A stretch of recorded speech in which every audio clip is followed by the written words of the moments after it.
Hey everyone, I'm joined by Nellie and Paul and Aaron.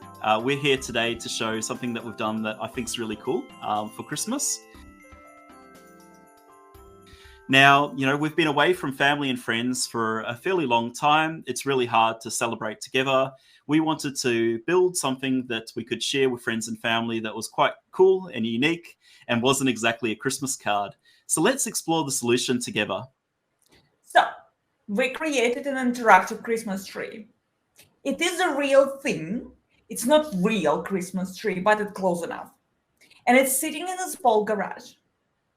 Our family and friends, and obviously you, can control the lights on this tree in near real time. And even can schedule messages on its little pixelated screen. How cool is that? Let's find out how we did it.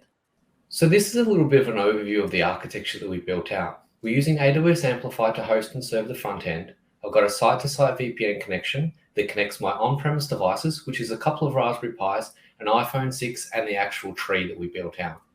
The iPhone 6 is streaming the tree and is passing that information onto Twitch, which we have embedded into the front-end application that's using Amazon CloudFront to serve that content up so it's distributed through the network.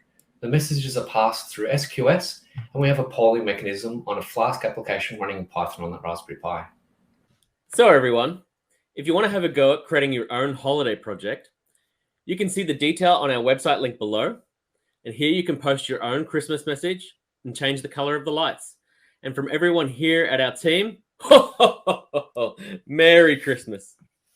Merry Devember! Merry Devember!